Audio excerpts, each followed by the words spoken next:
8. Tous vos pronostics sont remplis de pressentiments de même nature, et qui peut expliquer la cause première de ces pressentiments. Je sais bien que le stoïcien Boétus l'a essayé, et qu'il a trouvé parfois la raison des phénomènes de la mer et du ciel, mais qui nous expliquera d'une manière probable les pronostics suivants. Quand la blanche mouette annonce les horreurs d'une tempête imminente, elle s'élève au-dessus de l'abîme et jette des cris aigus et entrecoupés. Alors souvent aussi la chouette vigilante module un chant lugubre et plaintif, qu'elle prolonge et redouble quand l'aurore dissipe la fraîche rosée. Quelquefois aussi la noire corneille courant sur les grèves plonge sa tête dans les flots.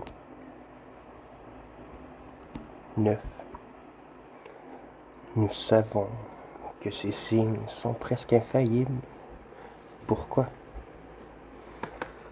Nous l'ignorons, et vous aussi, habitants de temps paisible, vous présagez le temps lorsque, toujours prêt à pousser de vaines clameurs, vous remplissez les marais et les fontaines de monotones coassements. Qui croira cependant que les grenouilles aient la faculté de prévoir? Il faut donc qu'il y ait dans la nature de ces animaux et dans les marais qu'ils habitent je ne sais quelle vertu naturelle et presque infaillible, mais qui offre à l'homme un mystère impénétrable. Le bœuf au palan, levant la tête vers le ciel, respire par ses larges naseaux l'humidité contenue dans l'air. Je ne demande pas pourquoi. Je vois le fait et je comprends ce qu'il signifie. Le lente que, toujours chargé de feuilles et de fruits, marque les 3 saisons du labourage par sa triple floraison, suivie chaque fois de fruits abondants.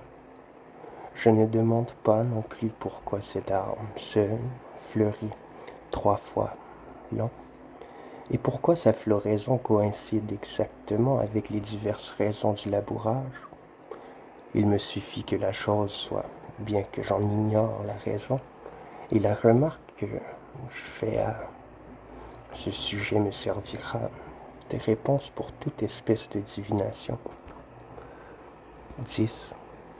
Sans m'inquiéter de la cause, je vois, et ce m'est assez, la vertu purgative de la racine de Scamonie, la vertu curative de l'Aristoloque, bonne contre le venin des serpents. Cette dernière plante fut ainsi nommée de celui qui, sur la foi d'un songe, en découvrit le premier les effets. Je vois aussi les effets qui suivent les pronostics du vent et de la pluie. Je constate ces efforts dont j'ignore la cause. Je sais pareillement ce que signifie dans la victime la fissure des entrailles et les lobes du foie. Du reste, la cause m'en est inconnue. La vie est pleine de ces observations, car l'usage d'inspecter les entrailles des victimes est presque universel. Pouvons-nous douter des pronostics de la foudre? Parmi les prodiges de cette sorte, qui ne se rappelle surtout celui-ci, la statue de Summanus, placée sur le faîte du temple de Jupiter Optimus Maximus, fut frappée de la foudre.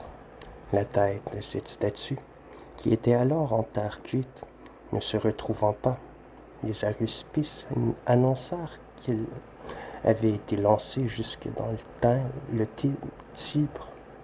On la découvrit dans le lieu même qu'il avait désigné.